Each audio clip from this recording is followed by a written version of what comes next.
And you remember that? Oh, very So vividly. vivid. Okay, so let's hear about it. And George, No, Okay. thank you. I think perhaps I'm unique in the family because I may be the only one who actually experienced the Depression directly. And that's because Mom and Dad were married in 1929, and they lived in the family home on Charles Street Avenue. And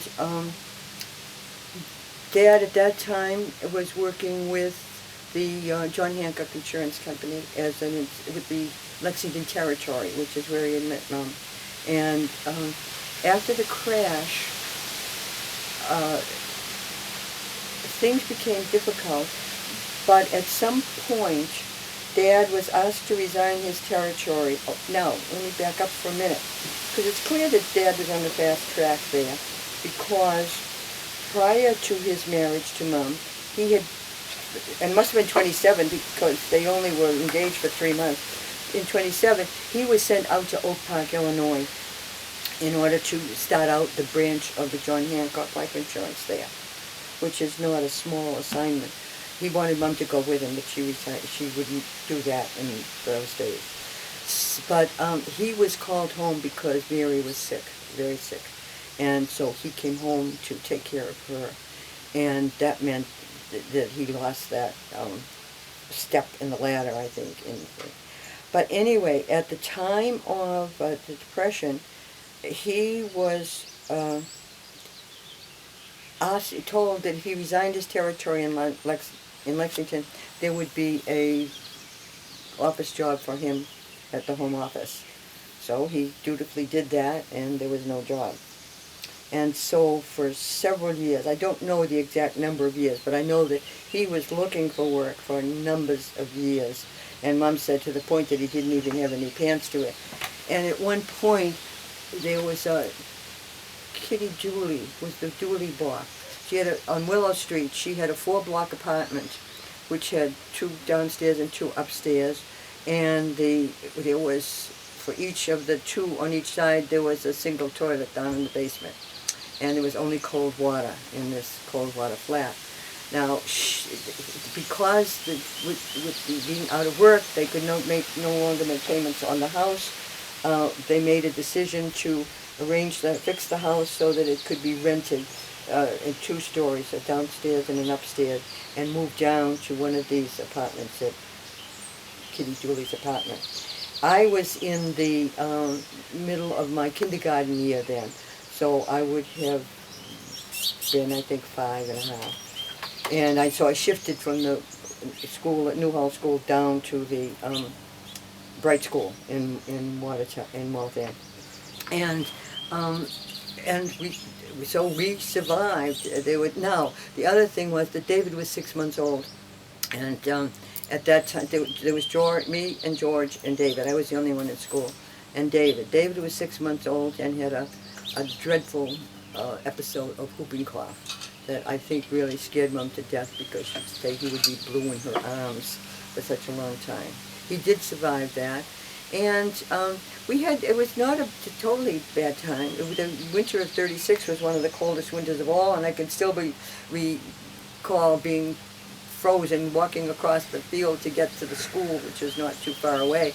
But it was a fun place because if you went up to the top floor in the summertime when the Ringling Brothers Circus came, you could see the circus all getting set up, and that was the place that eventually was bought by Raytheon, so it became a factory. This was actually a business district because it had been called the Bleachery.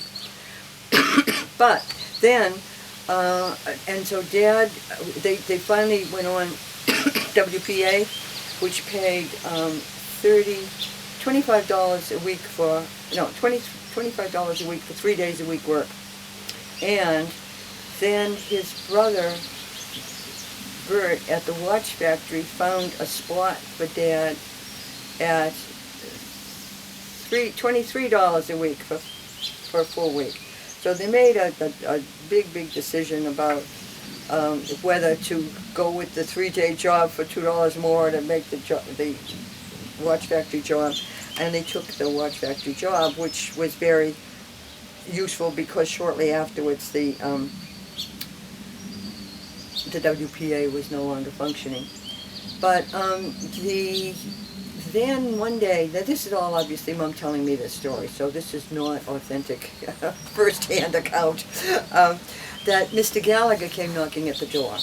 And Mr. Gallagher says, Mrs. Clasby, I'm from the federal government home loan department, and I'm wondering if you or your husband would be interested in taking a low interest. We've examined your bank account, and it looks as though you were a very stable customer of the bank prior to the Depression, and so to the bank failures.